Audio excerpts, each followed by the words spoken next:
21장 1절에서 11절까지 공독합니다. 그들이 예루살렘에 가까이 가서 감람산 벳박에 이르렀을 때에 예수께서 두 제자를 보내시며 이르시되 너희는 맞은편 마을로 가라. 그리하면 곧 매인 나귀와 나귀 새끼가 함께 있는 것을 보리니 풀어 내게로 끌고 오라. 만일 누가 무슨 말을 하거든 주가 쓰시겠다 하라.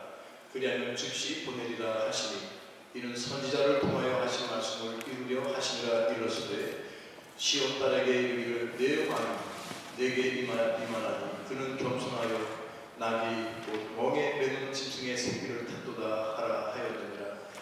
제자들이 가서 예수께서 명하신 대로 하여 나귀와 나귀 새끼를 끌고 와서 자기들의 겉옷을 그 위에 얹으매 예수께서 그 위에 타시니 무리의 대다수는 그들의 겉옷을 길에 펴고 다른 이들은 나뭇가지를 베어 길에 펴고 앞에서 가고 뒤에서 따르는 무리가 서로 높여 이르되 호산나 다윗의 자손이여 찬송하리로다. 주의 이름으로 오시는 이여 가장 높은 곳에서 호산나 하더라. 예수께서 예루살렘에 들어가시니 온 성이 소동하여 이르되 이는 누구냐 하거늘 무리가 이르되 갈릴리 나사렛에서 나온 선지자 예수라 하니라. 아멘.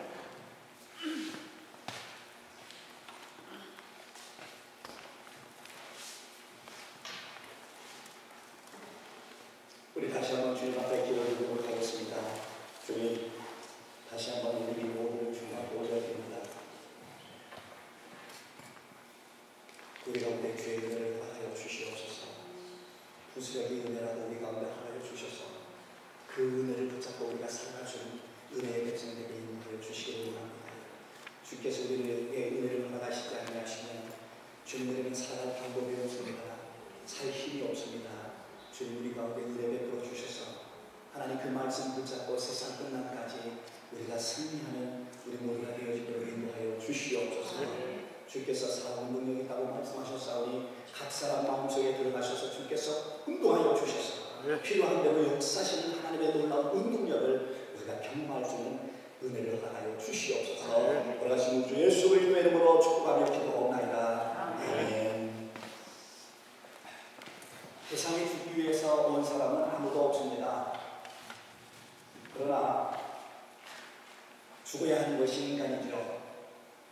죽기 위해서 사는 사람도 아무도 없습니다. 그래서 사람들은 살려고 발버둥치고 살려고 애를 쓰다 보니까 우리가 말하는 대로 참 추하게도 산다고 하는 그런 이야기를 하는 것입니다. 사실 성도는 잘 죽어야 해요. 잘 죽기 위해서 우리는 살아야 합니다. 좀 아이러니할 수 있는데요. 여러분, 우리는요 잘 죽기 위해서 살아야 합니다. 성경은 우리 가운데 뭐라고 말씀하고 있느냐면요, 성도의 죽음이 참 복되다 이렇게 말씀을 하셨습니다. 이 복된 죽음이 되기 위해서 우리는 살아야 한다고 하는 것입니다. 우리 주 예수 그리스도께서 죽기 위해서 오셨어요. 여러분, 죽기 위해서 오셨기 때문에 주님께서는 죽음 앞에서도 당당하셨던 것입니다. 이단은 이렇게 얘기합니다. 예수님의 죽음을 실패로 몰아가요. 어떻게 신이 죽을 수 있느냐. 그래서 예수님이 죽으신 것을 실패로 몰아가면서 자기들만의 구원이 있다라고 그렇게 이야기를 합니다. 그러나 원래 주님께서는 죽기 위해서 오셨어요. 왜 죽기 위해서 오셨는지 여러분 아시죠? 주님께서는 우리를 살기 위해서. 예수님이 죽어야 하지만이 우리를 다 살기 때문에 주님께서는 죽기 위해서 이 땅에 오신 것입니다. 정치적으로 해석하는 사람들은요, 예수님께서 정치적인 희생자라고 그렇게 이야기를 하는 사람도 있습니다. 그런데요, 상황이 죽을 수밖에 없어서 죽은 것이 아닙니다. 어쩔 수 없이 주님께서 그 상황 때문에 죽음을 받아들이신 것이 아니에요. 그리고 주님께서는요, 사역을 하시다가는 죄의 고통 가운데 있는 사람들이 너무너무 불쌍해가지고는 내가 죽어야 되겠구나 이렇게 결심한 것도 아닙니다. 예수님께서는요, 처음부터 죽기로 작정하시고 이 땅에 오신 분이에요. 인류의 조상 아담이 범죄한 후에 해가 벗은 것이 너무 부끄럽다고 해서 자기 벌거벗은 모습을 감추려고 애를 쓸 때에 주님께서 나뭇잎으로 가리고 있는 그 아담의 그 나뭇잎 대신에 한 짐승을 죽여가지고는요, 그 짐승의 가죽을 가지고 이 아담의 부끄러운 것을 가려주십니다. 그러면서 주님이 하나의 약속을 하십니다. 이 뭐냐면은 여자의 후손과 너는 원수가 될 것이다. 여자의 후손은 내 머리를 상하게 할 것이고 너는 그의 발을 끔지를 상하게 할 것이다. 이것이 원시복음이라고 해요. 이게 뭐냐 하면은요, 가장 먼저 주어진 구원의 복음이에요. 여기서부터 구원이 확대되기 시작하고 여기서부터 구원이라고 하는 것에 뿌리가 내리기 시작을 합니다. 근데요, 이 가장 먼저 주어진 이 복음을 보면 뭐라고 말씀하고 있느냐면요, 아담에게 죄를 가져다준 그 뱀을 향해서 지금 말씀하고 있는 그 말씀이 뭐냐면요, 너는 여자의 후손과 원수가 될 것이다. 이 여자의 후손은 예수님을 말해요. 너는 여자의 후손과 원수가 되는데 너는 원수가 돼가지고는 너는 예수님의 발꿈치를 상하게 한다는 거예요. 그런데 여자의 후손인 예수님은 그 사단의 머리를 상하게 할 것이다. 이렇게 하나님께서 처음 아담과 그 사단에게 하나님의 복음을 주신 겁니다. 그 예수님을 여인의 후손이라고 성경은 우리 가운데 표현하는 이유가요, 바로 그것이에요. 갈라디아서도요, 때가 참에 여자를 통해서 나시게 하셨다. 이렇게 말씀하시면서 예수님은 여자의 후손이라고 그렇게 이야기를 합니다. 결국 사단은 예수님을 죽였어요. 그런데 자기들이 예수님을 죽인 것이 잘한 일이라고, 자기들이 승리한 것이라고 그렇게 생각을 하셨습니다. 예수님을 죽인 것이 그 예수님에게 이겼다라고 그렇게 생각한 거예요. 그런데 하나님께서 처음 주실 때 복음은 무엇이었느냐면 예수님을 십자가에 죽이시는 것이 그들이 승리하는 것이 아니라 예수님의 발꿈치를 무르는 것과 같은 그런 사건이란 거예요. 그런데 그 예수님을 십자가에 못 박혀 죽이면서 자기들이 이겼다라고 생각했는데 오히려 그 사건을 통해서 자기들의 머리가 깨지는 그 사건이 있었다라고 하는 것을 우리 가운데 가르쳐주고 있는 것입니다. 구원에 관한 하나님의 법칙은 감춰져 있지 않다라고 하는 것을 구약을 통해서 우리 가운데 누누이 말씀하고 있어요. 구약을 여러 번 통해서 우리 가운데 가르쳐주고 있습니다. 활짝 열어주셨다고 우리가 그렇게 말씀을 하고 있어요. 하나님의 구원의 방식은요, 예수 그리스도를 통해서 구원한다라고 하는 것을요, 구약을 통해서 계속해서 언급하고 있어요. 그리고 모든 것을 예수님을 통해서 드러나셨다고 그렇게 성경을 우리 가운데 말씀하고 있는 것입니다. 그들이 주기적으로 안식일에 말씀을 통독했어요. 그래서는 갈망하는 그 메시아에 대해서 그들은 들었어요. 그리고는 선지자들을 통해서, 때로는 성경을 해석하는 자들을 통해서 그 해석하는 소리를 들었습니다. 이게 구약성경과 해당해서 예배를 드리는 핵심 중에 하나였어요. 그들은 구약을 읽으면서 장차 오실 그 메시아에 대하여 그들은 해석했고, 모든 그들이 읽는 그 모든 성경에 앞으로 오실 메시아에 집중되어 있는 그 말씀을 중심으로 해서 그들이 읽었어요.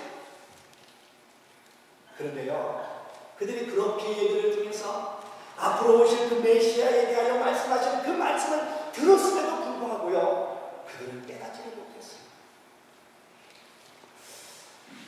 예배는 늘 우리가 말씀을 드리는 것처럼 드리는 것과 받는 것이 함께 되어야 합니다. 여러분, 예배를 드려지는 것과 받는 것이 함께 되어야지, 이게 균형이 깨지면요, 그때부터 문제가 생기는 경우가 종종 있어요. 우리가 드려지는 것이 없이 받기만 되면 이게 우리 가운데 균형을 깨지는데요, 우리가 드릴 때에 참다운 메시지를 받을 수가 있기 때문에 그런 것입니다. 우리가 마음을 구별해서 주님 앞에 드려요. 시간을 구별해서 드려요. 우리가 재정을 구별해서 드려요. 우리가 때때로는 헌신을 주님 앞에 드립니다. 하나님의 영광을 우리가 찬양하면서 하나님 앞에 찬양과 영광을 돌려요. 그리고 하나님께서 우리 가운데 행하신 일들에 대하여 감사해서 우리가 예배를 통해서 하나님께 또 감사를 드려요. 이게 드릴 때에 하나님은 메시지를 종들을 통해서 새롭게 해석해서 우리 가운데 전해주신다는 거예요. 그런데 드리는 것이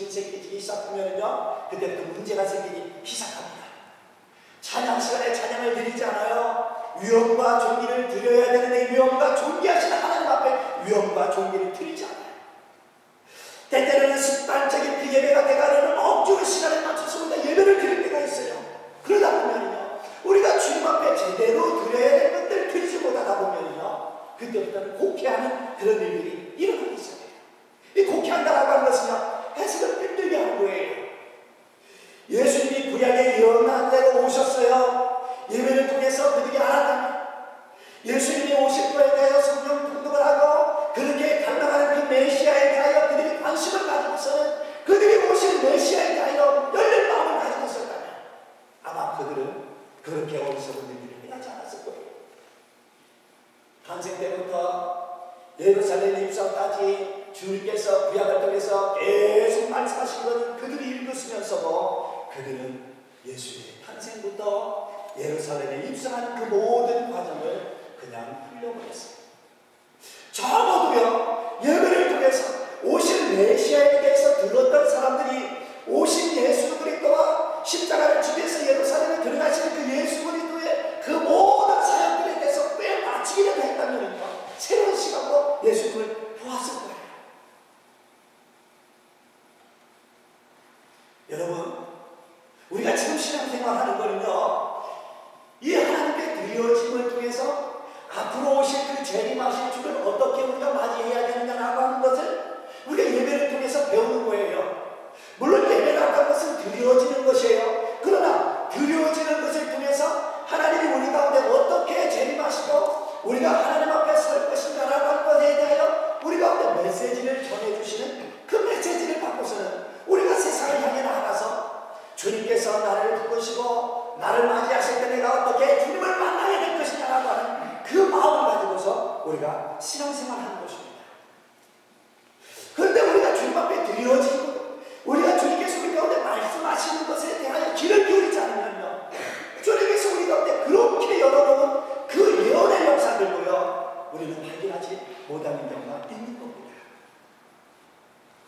2000년 전에 예수 그리스도가 고난과 죽음과 예언대로 가르쳤다면요, 이제 성령을 통해서 우리 가운데 내주하셔서는요, 그 내 안에 역사하시는 그 성령이 예수 그리스도를 고백하도록 자꾸 준비케 만드는 거예요. 이제 재림하신 그 예수 그리스도를 우리가 어떻게 맞이해야 되느냐라고 하는 것을 우리 안에 성령을 통해서 자꾸 고백하도록 주께서 만드신 거예요. 그래서 요한복음에는 이렇게 말씀하고 있습니다. 진리의 성령이 오시면 우리를 진리 가운데로 인도하고, 이 진리 가운데로 인도하고 하는 것은 뭐냐면 예수 그리스도께 더 깊이 들어가는 거예요.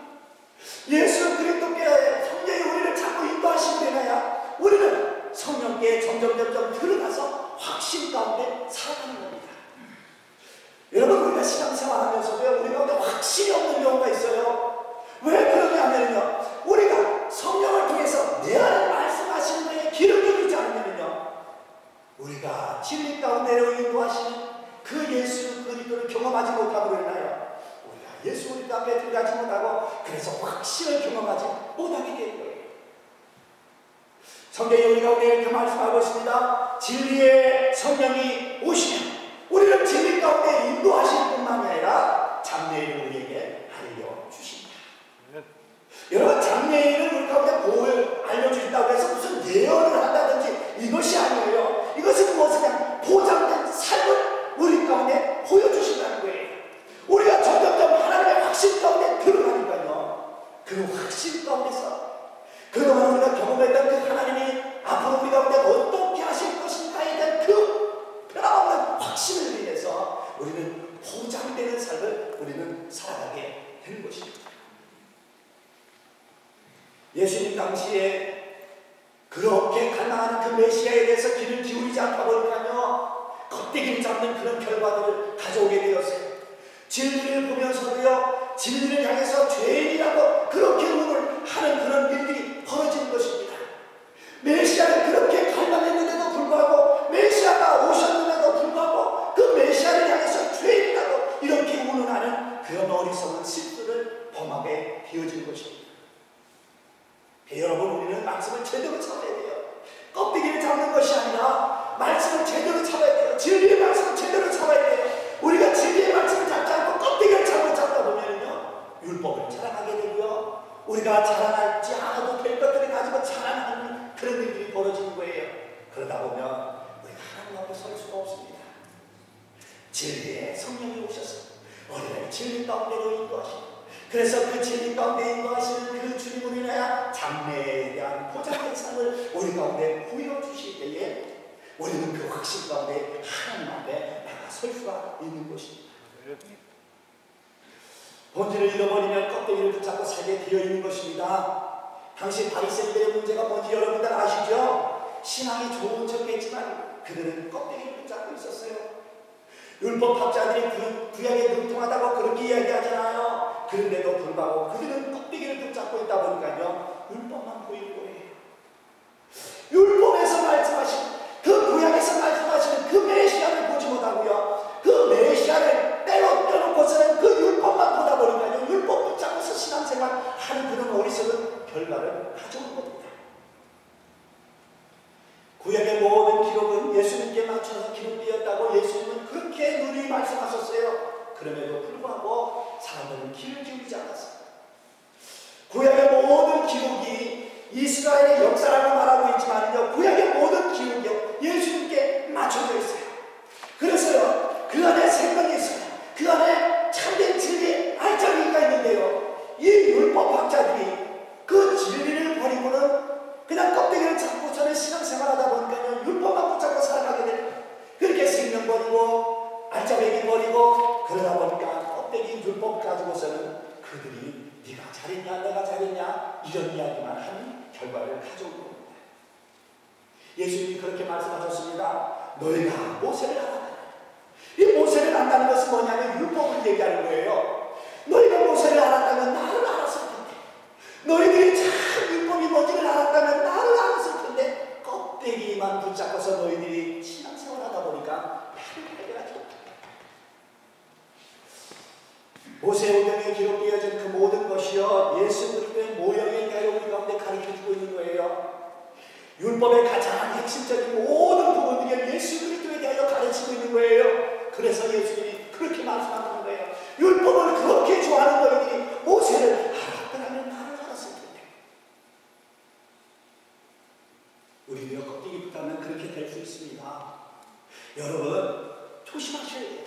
우리도 껍데기 붙다면 그렇게 되어질 수 있어요. 껍데기 붙잡으면 형식만 남게 되어져요. 형식만 남는데 거기에 또 논리까지 더해지기 시작하면요, 이거 아무도 가로막을 재간이 없는 그런 논리적인 사람이 되어지는 경우가 종종 있어요. 바리새인들이 그랬어요. 누구는 죄인이다, 누구는 죄인이다. 왜 그들이 그렇게 했느냐면요, 그들이 가지고 있는 것은 율법밖에 없었기 때문에 진리를 잃어버리고 생명을 잃어버리고 그 껍데기 율법만 가지고 있다 보니까요, 율법 가지고 신앙생활하다 보니까요, 그 율법에 비춰서는 사람들이 그 율법에 모자라다 보니까요, 죄인으로 다 보이는 거예요. 그러니까 누구는 죄인이고 누구는 죄인이고. 그런데요, 도대체 누가 무슨 권한으로 사람이 사람을 의인이라고 말하고 죄인이라고 그렇게 말할 수 있습니까? 죄인을 구하러 오신 그 예수님을 향해서도 죄인이라고 몰아갈 정도가 되었으며 얼마나 이들이 껍데기인 것을 우리 가운데 보여주고 있는 거예요. 여러분, 우리가 신앙생활하면서요, 신앙의 연륜이 깊을수록 우리가 참 조심해야 되는 것이요, 우리 자신도 모르는 사이에요, 내 신앙이 의롭다라고 하는 생각을 하는 순간부터 우리는 그때부터 사람들을 제약하기 시작합니다. 오늘날 많은 한국교회들이요, 그 교회를 떠나서 다시 그들이 방황하다가 다시 교회로 돌아오고 싶은 사람들이 얼마나 많은지 몰라요. 그런데도 그들이 교회로 들어오지 못하는 이유 하나가 있대요. 그게 뭐냐면 교회에서 그들을 향해서 죄인이라고 손가락질 한다는 겁니다. 도대체 누가 무슨 권한으로 그들을 향해서 너는 죄인이라고 그렇게 말할 수가 있습니까? 껍데기 붙잡으면 그렇게 될 수 있습니다.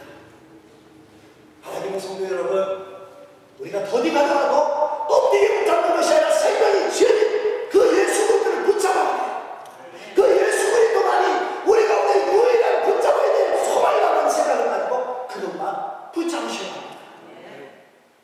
절대 우리가 세상 가운데 자랑할 것이 하나도 없다고 생각하십시오. 세상 가운데 자랑할 것 있는 것은 나를 구원하시고 나를 사랑하신 예수의 은혜밖에 없다고 우리는 그 하나만으로 자랑거리를 삼고 우리는 살아야 합니다.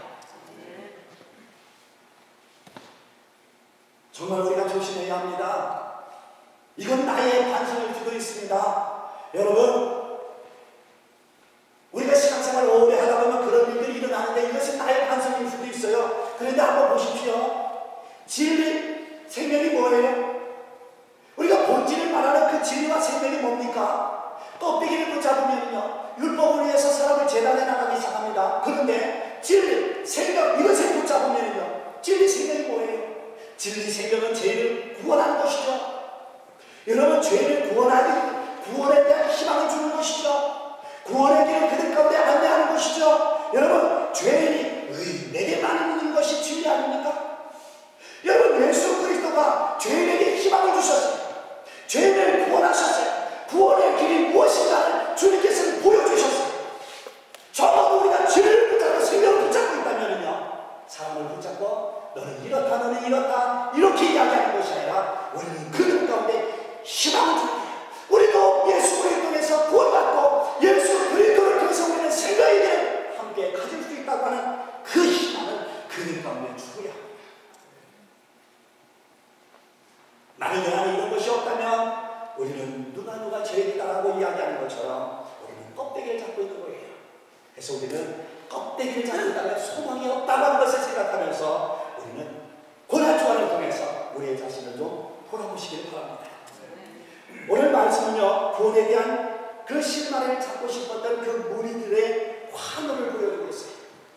그리고 예수 그리스도가요, 십자가에 죽기 위하여 오래전부터 예언되었다라고 하는 그 약속대로 예루살렘을 향해서 들어가는 그 장면을 우리 가운데 가르쳐주고 있어요.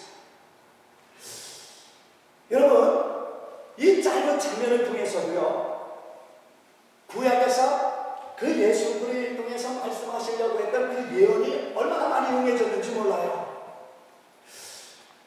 오늘은 주일은 우리는 종려주일이라고 그렇게 말해요. 이 사순절 가운데 있는 절기죠.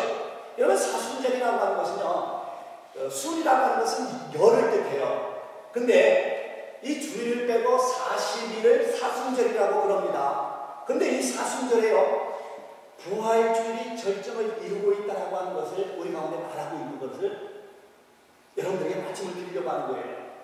여러분, 부활의 정점이 바로 이 사순절이에요. 그래서 부활의 정점을 주일을 빼고 40일을 통해서 우리가 어떻게 부활하신 예수 그리스도를 만날 것이다 라고 하는 것을 준비하는 기간이에요. 물론 이 사순절 안에는 종려주일도 있고 고난주일도 있습니다. 여러분, 우리가 신앙생활하면서요, 이 고난이라고 하는 얘기를 많이 들으셨죠? 그러나요, 기독교는 고난이 초점이 아닙니다.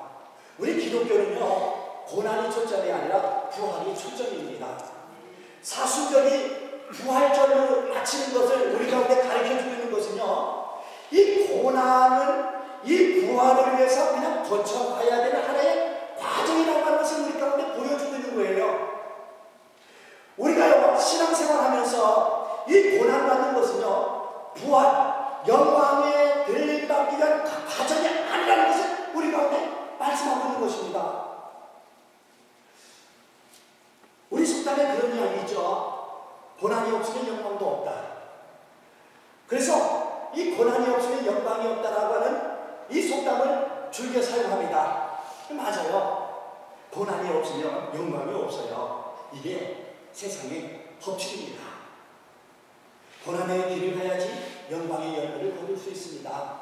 놀고 싶을 때에 열심히 공부하고 놀고 싶을 때에 열심히 땀을 흘리면서 일을 하면 영광의 열매를 거둘 수 있어요. 그런데 이게 신앙에 잘못 적용되기 시작하면요, 고난이 초점이 뒤어지는 경우가 생기는 거예요. 자꾸 잘못 생각을 하고 있는 이 신학자들이 이 신앙은 고난이다라고 하는 것에 대하여 자꾸 초점을 맞추다 보니까요, 이 그리스도인으로 하여금 그냥 거쳐가야 되는 그 과정을 자꾸 무슨 생명처럼 붙잡고 살아가는 경우를 종종 보게 만듭니다. 여러분, 우리가 예수님에 관해서 만든 그 영화들을 잘 보십시오. 여러분, 그것을 성관하고 말하지만은요, 우리가 그것을 잘 봐야 되는 게 뭐냐면요, 이 모든 영화의 초점이요, 예수 그리스도의 고난에 초점을 맞추고 있다는 거예요. 웨스리라고 하는 사람이 영화 만들었죠. 더 패션 오브 더 크라이스트라고 하는 영화 보셨죠? 여러분 그 영화 저도 봤어요. 시작부터 끝날 때까지 예수 그리스도의 고난만 그리고 있습니다. 그러나요, 기독교는 고난이 초점이 아닙니다. 예수 그리스도의 고난이 가장 중요한 복음 중에 하나이지만요, 부활이 기독교의 초점인 거예요. 영광의 부활이 있기 때문에 고난을 이길 수 있는 거예요. 그래서 여러분 우리가 신앙생활할 때요, 참 중요하게 여겨야 되는 것이 무엇이냐면요, 우리가 신앙생활을 잘 해야지만이 하나님의 영광에 참여할 수 있다, 이렇게 생각하면서 신앙생활하면요 우리가 하나님의 영광에 도달할 수가 없어요.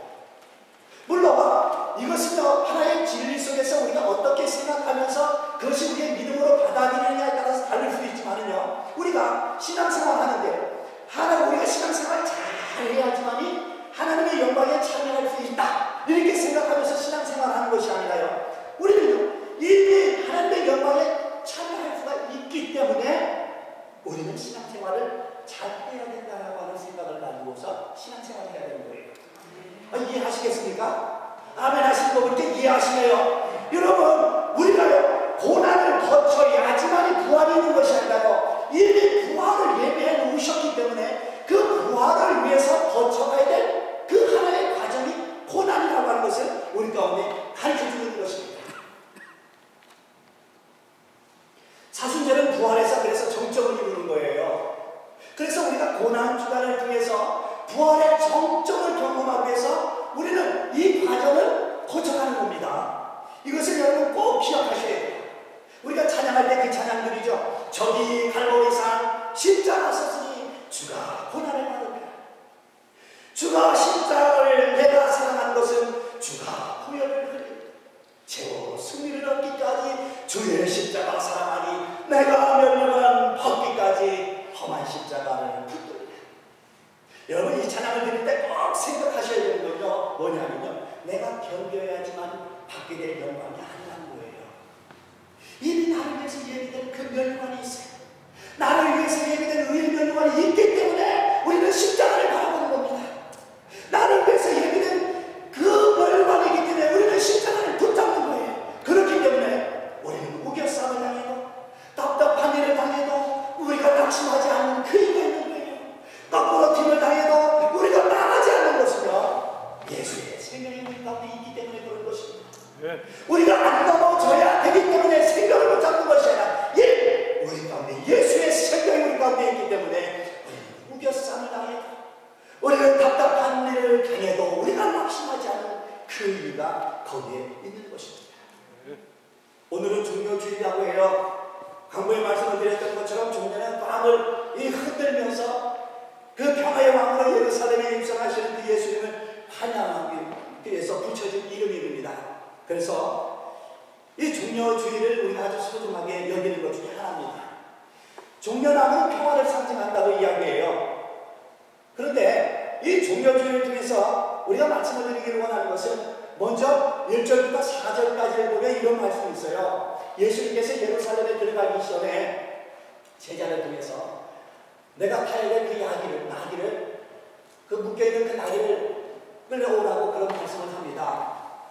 그 부탁을 받은 제자 둘이 가서 그 나귀를 끌고 오는 그 모습 속에서 성경은 일본에 뭐라고 말씀하고 있느냐면 선지자의 말씀을 이루려 하시리라 라고 하는 그 말씀을 그 성경 가운데 기록하고 있다고 하는 거예요.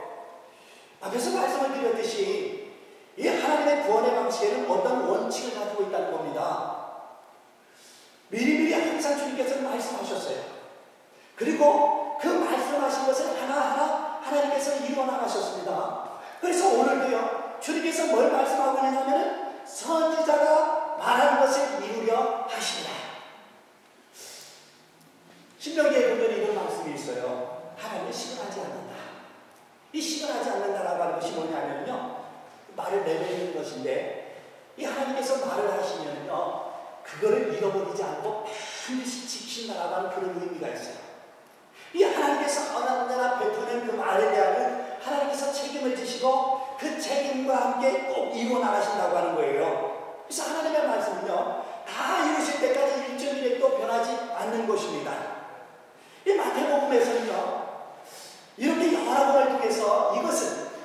선지자를 통해서 말씀하시려 것을 이루려 하시려 하는 거다. 이것은 선지자를 통해서 미리 예언한 것을 이루려 하십니다. 이렇게 여러 번을 통해서 이 마태복음에 말씀하고 있는 거예요. 이것은 무엇을 말하고 있느냐면요, 그렇기 때문에 앞으로 오실 그 예수님, 다시 세상에 오실 그 예수님을 통해서 우리는 주님을 맞이할 그 준비는요, 이 성경에 기록된 대로 우리가 주님을 맞이하는 거예요. 다른 복음이 없어요. 이미 주님께서는요, 선지자를 통해서 그 선지자의 말을 응하려 하시리라라고 그 말씀하신 예언을 응하셨던 것처럼요, 앞으로 재림하실 그 예수 그리스도에 대하여도요, 이미 여기 말씀하신 대로 주님께서는 하나하나 이루어 나가시는 거예요. 그러니까 여러분, 다른 복음 없어요. 갈라디아서도 그렇게 말씀하고 있죠. 하늘에서 내려온 천사라 할지라도 다른 복음을 전하면 저주가 임할 것이라고 그렇게 이야기하고 있어요. 여러분, 다른 복음 없어요. 또 다른 메시지 없어요. 또 다른 구원의 방법이 없어요. 오직 하나님께서는요, 그 구원의 방법을 예언하신 대로 행하셨던 것처럼 앞으로 오시는 그 방법도요, 이 성경에 기록한 대로 그대로 행하신 것입니다. 그래서 여러분, 우리가 성경을 봐야지만이 우리는 보장된 삶이 무엇인지를 우리는 확인하게 되는 겁니다. 예수님이 예루살렘에 들어가시기 위해서 건너마을에 가서 아무도 타지 않는 나귀를 끌고 오도록 그렇게 부탁을 합니다. 이것은 스가랴의 예언을 이루려 하십니다. 이렇게 말씀하고 있어요. 나귀는 평화의 왕을 상징해요. 그리고 또 겸손의 왕인 것을 그 나귀를 타고 입장하신 모습을 통해서 우리 가운데 가르쳐주고 있어요. 죽기 위해서 예루살렘에 또 유월절에 맞춰서 예수님이 예루살렘에 올라가시고 있는 겁니다. 구약은 예수님께서 예루살렘에서 그것도 유월절에 죽임을 당할 것이라고 그렇게 예고를 하셨어요. 이 중요한 주일에 주님께서 행하신 것만으로도요, 이미 구약에서 예언한 것들이 얼마나 많이 그 가운데서 집중되었는지를 우리 가운데 가르쳐주고 있는 것입니다. 예수님은 왕이죠. 예수님이 예루살렘에 들어가는 그 모습을 바라보면서 호산나 다윗의 왕 오시며 하면서 찬양을 하죠. 예수님 왕은 왕이십니다. 육신적으로는 타락한 그 왕과예요. 비록 다윗의 자손의 왕족으로서 그가 그 왕족의 혈통을 가지고 있지만 법동으로 따지면 왕통입니다. 그런데 왕식으로 참 볼품없는 행진을 지금 주님은 하고 있는 겁니다. 어린 나귀를 타고 입성하시는 그 모습이 얼마나 볼품이 없습니까? 그래서 이사야서 53장에 이렇게 말씀하고 있습니다. 그에게는 흠모할 만한 것이 없다고 그렇게 예언을 하고 있어요. 그에게는 고운 모양도 없대요. 풍채도 없대요. 그래서 흠모할 만한 것이 그에게 없다고 그렇게 이야기할 만큼 그 예수님이 예루살렘에 입성하는 그 모습이 참 볼품 없었다라고 하는 것을 우리 가운데 보여주고 있어요. 어떤 사람은 자기의 겉옷을 벗어서는 그 입성하시는 예수님 앞에 깔고 있습니다. 어떤 사람은 나뭇가지를 흔들면서 주님을 맞이합니다. 나팔 대신에 호산나 호산나 찬송을 하면서 예수님을 맞이합니다. 깃발을 흔들면서 주님을 맞이해야 되는데 깃발 대신 총려나무를 흔들면서 예루살렘에 입성하시는 그 다윗의 왕가인 예수님을 환영하고 있는 것입니다. 여러분, 이 볼품없는 모습 속에서 우리 가운데 보여주신 것은 무엇이냐면요, 하나님의 구원 방식이 다르다고 하는 것을 우리 가운데 보여주고 있는 거예요. 여러분, 하나님이 그 능력의 하나님이 왜 능력으로 구원하시지 않냐고 철저하게 희생을 통해서 볼품없는 모습으로 그렇게 구원의 길을 가셨느냐고 하는 겁니다. 이것이 하나님의 구원 방식인데요, 이 구원 방식을 통해서 하나님이 우리 가운데 그 하나님의 사랑이 무엇인가를 보여주고 싶은 거예요. 여러분, 능력의 하나님께서 하늘의 천사들을 동원해가지고는 내가 구원주다라고 하는 것을 보이면서 구원할 수 있는 그 방법을 선택할 수도 있잖아요. 그런데 볼품없는 모습으로 그 예루살렘을 향해서 들어가는 그 모습 속에서 하나님은 우리를 향해서 어떻게 사랑하시는지에 대한 그 방법을 보여주고 있는 거예요. 그래서 예수님께서도 십자가를 지시기 전에 마지막으로 제자들과 만찬을 하고서는 제자들의 발을 씻겨주잖아요. 예수님이 그 제자들을 얼마나 사랑하는지에 대하여 그 발을 씻겨주면서 그 사랑을 표현하고 있는 것을 보여주고 있는 거예요. 여러분, 이 하나님의 구원의 방식을 생각하면요, 우리가 그 하나님의 사랑이 어떠한 것인지를 우리는 보게 되어져요. 철저히 하나님은 그 구원의 방식을 희생의 방법으로 구원하셨다라고 하는 것입니다. 하나님의 능력을 나타내는 것이 아니라 철저히 나 자신으로 인하여 그 인간들을 구원하신 그 하나님의 모습을 우리 가운데 보여주고 있다고 하는 거예요. 또 두 번째 생각하는 것은 시온의 딸들에게 이르기를 내 왕이 내게 임하나니 그는 겸손하여 낙이 곧 멍에를 매는 짐승의 새끼를 탔다고 이렇게 말씀하고 있습니다. 예수님의 겸손 이야기예요. 여러분, 겸손해서 예수님이 나귀를 탔다라고 하는 의미가 아닙니다. 나귀를 탄 모습이 볼품이 없어서 사람들로 하여금 참 겸손하다 이렇게 표현하는 것이 아니에요. 말 대신 나귀를 타고서 들어오시기 때문에 겸손한 것도 아닙니다. 우리가 소위 말해서 그랜저 대신에 국민차를 타고서 다닌다고 해서 그 사람이 겸손한 그런 모습이 아니라는 거예요. 여기서 겸손해 하여 낙이 그 멍에를 매는 짐승의 새끼를 탔다라고 하는 이 말씀 속에서요, 예수님이 어떻게 하나님의 말씀에 철저하게 순복하는지를 우리 가운데 가르쳐주고 있는 거예요. 주님은 나는 온유하고 겸손하다 이렇게 표현을 하셨어요. 여러분, 겸손과 온유라고 하는 것은요, 아주 밀접한 관계가 있습니다. 겸손한 자가 온유하고요, 온유할 수 있는 자가 겸손할 수가 있습니다. 온유라고 하는 것, 지난번에 여러분에게 말씀을 드려주시오 여러 가지 의미가 있지만 이 온유라고 하는 것은요, 성품적으로 길들여진다는 의미가 있어요. 짐승들을 훈련시킬 때에 절대적인 권한을 가지고 있는 사람의 말을 복종하도록 훈련시킬 때에 이 온유하다라고 하는 이 단어를 사용했어요. 여러분, 집에 강아지들 보시면요, 천방지축이죠. 훈련받기 전에는요, 아주 제멋대로 해요. 침대도 제멋대로 올라가고 식탁에 음식이 있으면 제멋대로 먹고 아주 모든 게 다 제멋대로 해요. 어떨 때는 지가 뭐라도 되는 것처럼 주인이 들어오면요, 그 마침 주인을 쫓아내려고 하는 것처럼 막 짖고 난리를 칠 때도 있어요. 길들여지지 않으면 이렇게 천방지축이 됩니다. 근데요, 온유하다라고 하는 것은요, 권위자의 말에 길들여진다라고 하는 말이 있어요. 나는 온유하고 겸손하다. 예수님은요, 목적이 있어서 이 땅에 오신 거잖아요. 죽기로 작정하고 이 땅에 오신 거잖아요. 우리의 죄를 뒤집어 쓰기 위해서 이 땅에 오신 거잖아요. 죽임을 당하기 위해서 이 땅에 오신 거잖아요. 그렇기 때문에 철저하게 주님께서는 우리를 위하여 죽기로 결심하고 고난의 자리로 들어가신 거예요. 예수님이 창조주였습니다. 그와 동등되셨어요. 그래서 성경에 우리 가운데 말씀하시기로 그가 동등함에도 불구하고 동등함을 취하지 않았다 이렇게 말씀하고 있어요. 구원의 문제만큼은 철저하게 예수 그리스도가요, 하나님의 권위 앞에 복종하는 것을 보여주고 있어요. 당신의 의견을 한 번도 낸 적이 없어요. 사람을 구원할 때 이런 방법으로 하자, 이런 방법으로 하자, 그 의견을 한 번도 낸 적이 없어요. 예수님은요, 천지를 창조하셨을 때는 동등한 위치에 있었지만요, 구원을 위한 자리에서만큼은 철저하게 하나님의 권위 앞에 복종하는 그 모습을 우리 가운데 보여주고 있는 거예요. 능력으로 구원하는 것이 아니라 희생과 죽음으로 구원하는 그 하나님의 방법 앞에 철저히 하나님의 구원하는 그 방식대로 그런 자기를 희생시키면서 그 하나님의 그 권위대로 그는 움직여 나가는 것을 우리 가운데 보여주고 있어요.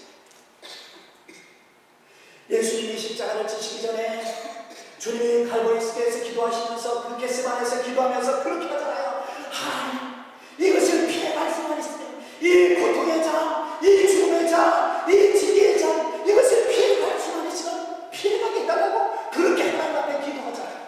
그럼에도 불구하고 구원하는 문제만큼은 철저히 하나님의 권위 앞에 복종해 나가시는 그 모습을 우리 가운데 보여주고 있어요. 오늘가신 주님께서 하나님이 말씀하신 대로 어린 양이 되어서는 6월절에 죽듯이 또 죽기 위해서 실행하시고 있어요.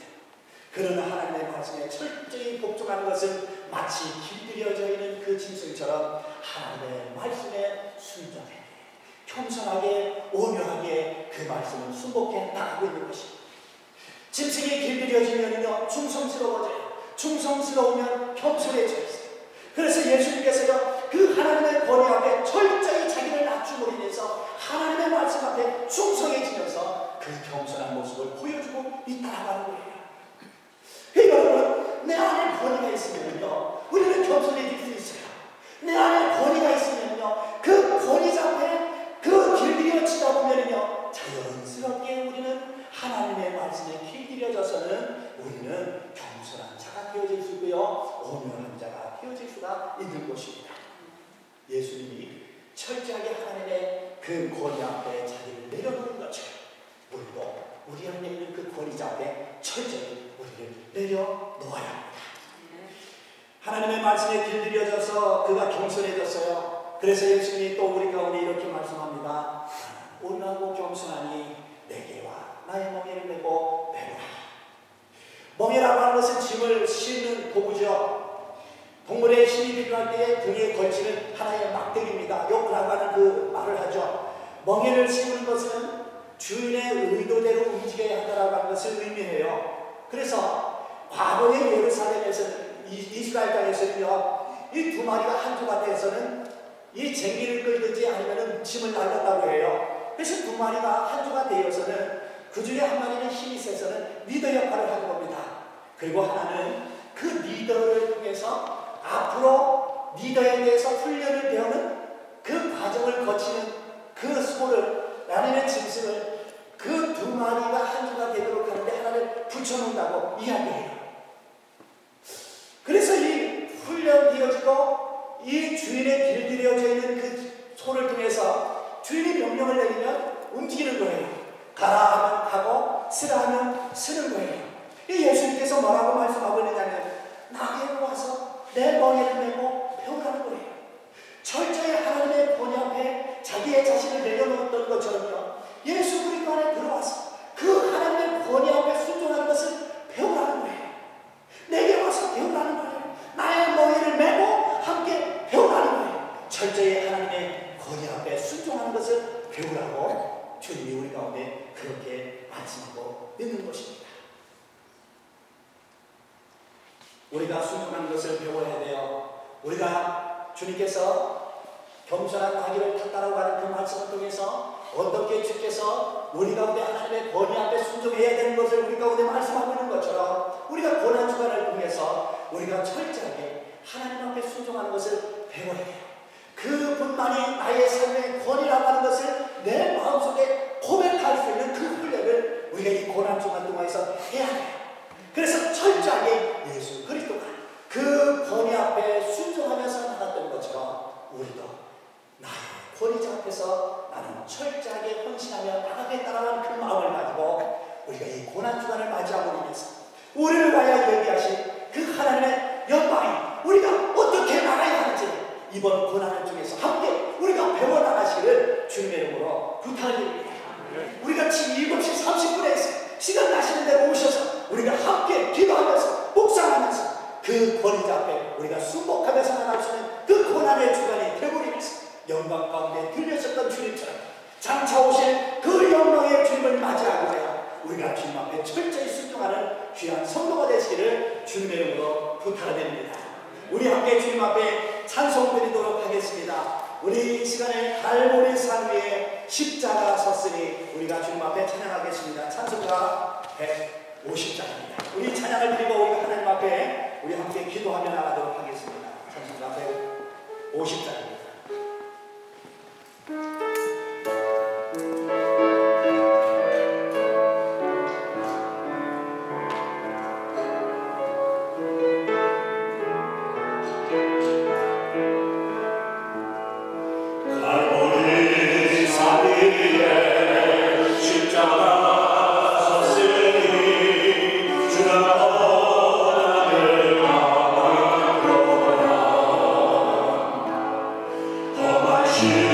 험한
말씀 앞에 순복하면서 그 길을 걸어갔던 것처럼 이제는 장차 오실 예수 그리스도의 말씀 앞에 우리는 철저히 순종하며 나갈 수 있는 주의 백성 되게 하여 주옵소서.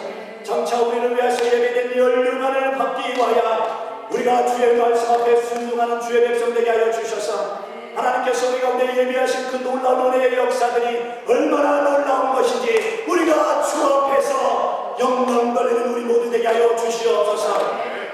고난 주간을 통해서 우리가 하나님의 말씀 앞에 순종한 예수 그리스도를 배우기를 원합니다. 우리 가운데 그 하나님의 영을 부어주셔서 우리가 주의 말씀 앞에 순종하는 그 믿음의 백성들로 살아갈 수 있는 은혜의 역사를 허락하여 주시옵소서. 십자가를 붙들고 세상 가운데 나가는 주의 백성들, 세상 사람들은 십자가를 범하면서 어리석다고 말하고 실패했다고 말할 수 있지라도 우리는 그 십자가를 붙잡으며 능력과 권위의 역사가 일어나는 그 십자가를 바라보며 세상 가운데 이어나가는 주의 백성 되게 하여 주시옵소서. 그래서 다음 주 우리가 주님 앞에 돌아왔을 때에 주여 예수 그리스도와 함께 우리가 이렇게 이겼다고 고백하는 귀한 성도의 삶이 되도록 인도하여 주시옵소서. 이제는 우주 예수 그리스도의 은혜와 하나님 아버지의 크시고 놀라우신 사랑과 성령님의 감동하시고 교제 인도하시니 오늘 이 자리에 모여서 예수를 주라고 고백하는 백성들, 어떤 일들이 일어날지라도 예수의 십자가를 붙잡고 나가기로 결심할 때마다 하나님의 능력이 저들 가운데 역사하는 삶을 경험하도록 일터와 가정과 저들의 삶의 모든 부분 속에서 이제부터 영원토록 함께하여 주리라.